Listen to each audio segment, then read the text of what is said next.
Ephesians 6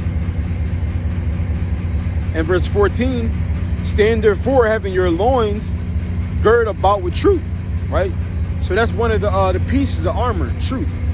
And what is truth? Truth is the law. Well, truth is Yahushua, which is love in the flesh, which is also the law, right? It says,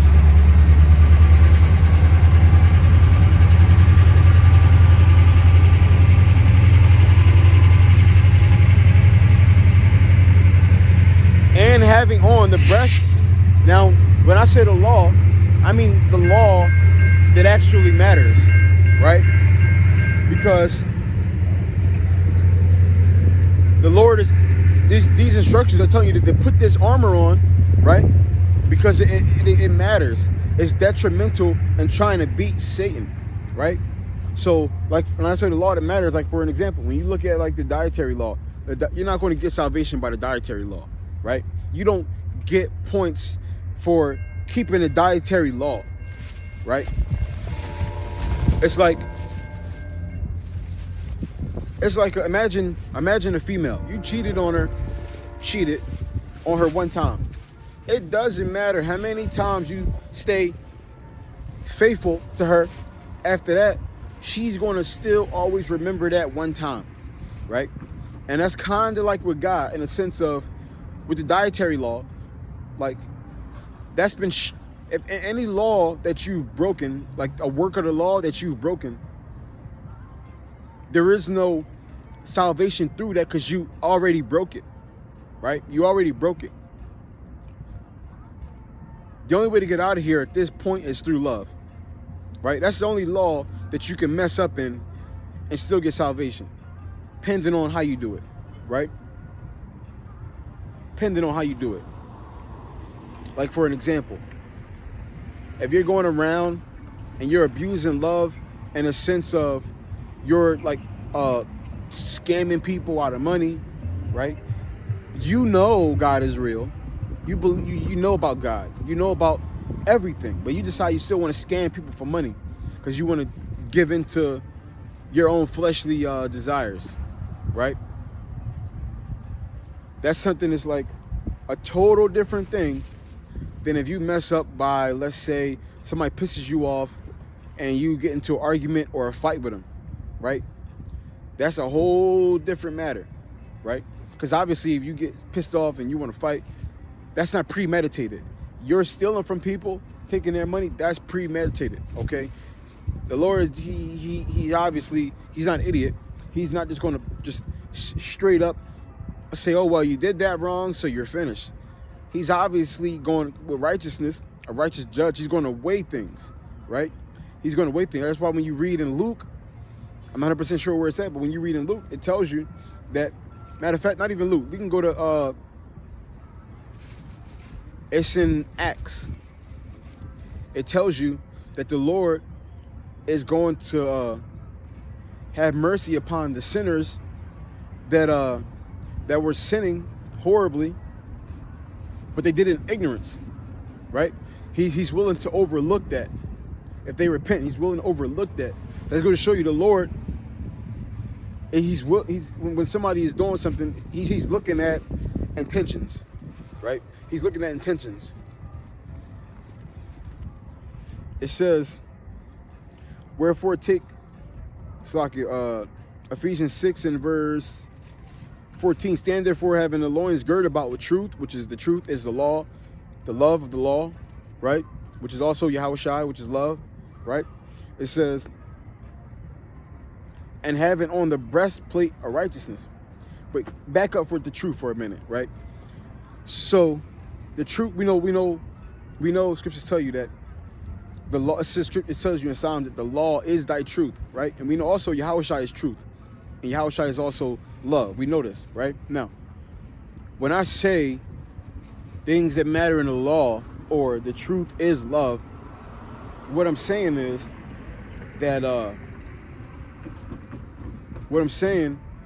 that you can't just say, oh, well, the law is love. and then think you're just going to keep things, specific things in the law, and think that that's going to help you in the day of the Lord and the day of wrath. That's going to help you get a step closer to salvation, right? Keeping a dietary law, which you're supposed to do, to the best, you're supposed to do that, right? Supposed to rehearse that act, supposed to try to do that.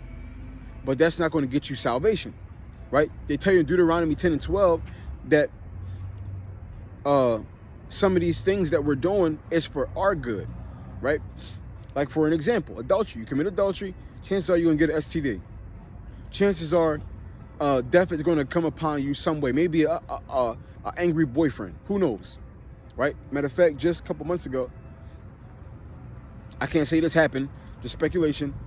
A month ago, or a couple months ago, it was very recent. It was a female in Texas. Her ex, as the news say, her ex shot her in the back 22 times, right? Now, the reason why they probably said the ex, I'm speculating a little bit. They probably said the ex because the girl probably decided she was going to break up with the guy. Or maybe the girl was still even with the guy. Maybe she was still with the guy, but just was telling her parents, this is my new boyfriend, or who knows. Point is, adultery can get you killed, right? It doesn't have to always happen. The Lord's going to do whatever he want to do, have mercy where he want to have mercy at, but adultery can get you killed. So Deuteronomy 10 and 12 tells you we're keeping certain aspect of the law for our good. It doesn't get us salvation, right? Because you can keep the dietary law. You can never commit adultery. You can keep the high holy days. You can do all that perfectly. But that does not mean you're going to get salvation. That's why the scriptures say that it doesn't matter. It says, if we can get out of here by keeping the law, that would mean that the Lord died for nothing. He died in vain. If we can get out of here just by keeping the works of the law, so to speak, right? Which is impossible. So Yahushua did not die in vain. He had to come. He had to die. He had to show us another way, right? He had to do it. Had to do it. So truth is love, okay? Love, the two things about truth, the two things about the law that you really gotta have is treating people how you want God to treat you, right? There it is, right? There it is right there. Trying to treat everybody how you want God to treat you, right? That's truth, right? That's the most important aspect of the law, right? Now, the other things of the law, the dietary law, the high holy days, the Sabbaths, you do that for you, right? That's something that we're supposed to do. That's on us, but doesn't get us salvation. This is talking about things that gets us salvation, right? To fight the devil off. And one of the things that you need to fight the devil off is love, truth. It says, and having on the breastplate of righteousness. So a part of beating Satan is having righteousness, right? And the ultimate righteousness is, quote unquote, turn the other cheek.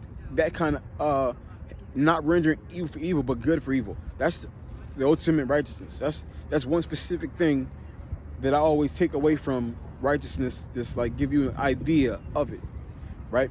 When you go into the story of King Saul and David, right? David could have killed King Saul. He could have did this.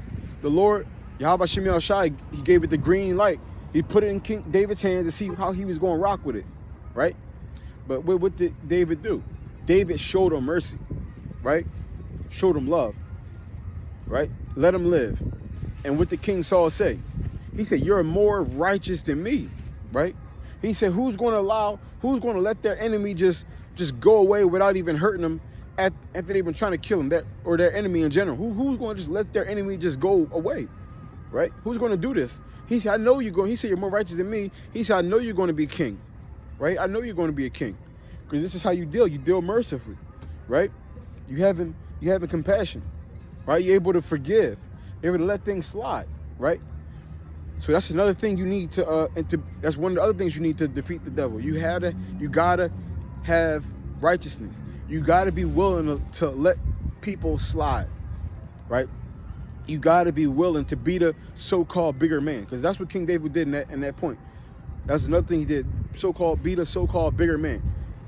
If you don't have that in you to be the bigger man, you cannot beat Satan, right? You can't do it. You can't do it. Imagine if I'm gonna give you an example. Imagine if you and a guy. Imagine I'm gonna give you two scenarios in one situation. Let's imagine you and a guy is in a bar or any place, right? Any closed off place with an entrance and an exit, right? Y'all two people are in this place, right? A guy you guys are in there arguing, right? Cops are called. A guy punches you, boom.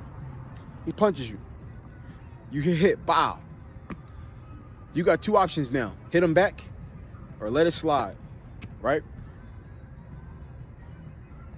You hit him back, boom. Let's say you let it slide. Yes, you shouldn't have been arguing in the first place, but not taking that extra step down that path, because that's what Satan wants. Satan, he wants you to continually cross over that line, keep elevating, right? He want an argument to turn into a fist fight. He want a fist fight to turn into a murder, right? He wants he wants you to keep elevating. That's what Satan wants. Yeah, you messed up, you shouldn't have been arguing, right? But to step into the physical and getting physical, that's a whole nother level, right? It's like it's different charges. If you arguing with somebody, cops more than likely might let you go. You get into a fist fight, cops might let you go, but more than likely they might take y'all both in, right? But so back to the story. So let's say you in a bar, you or wherever you at, you and a guy. I'll give you an example of righteousness. You and a guy get into an argument. He hits you, bam. Let's imagine the first scenario. You acknowledge like, damn, I shouldn't have been arguing, but I'm not gonna hit him back. Cops will come, right? More than likely, it is going to take him, right? Let's imagine another scenario. Y'all arguing, he hit you, boom. Then you hit him back, bam. Cops come, they take both of y'all now. Now y'all both are taken. Y'all both lost. Satan won, right? Satan won. But that's why you got to be willing to have righteousness, because when you got righteousness in you, and because you got righteousness mixed, all these different things obviously mixed with sobriety, because you can have this spirit, right? But if you're not sober, right? As soon as you get upset, everything that you know of the spirit is going to be off the table. Now you're going to be operating the flesh as soon as you get upset, right?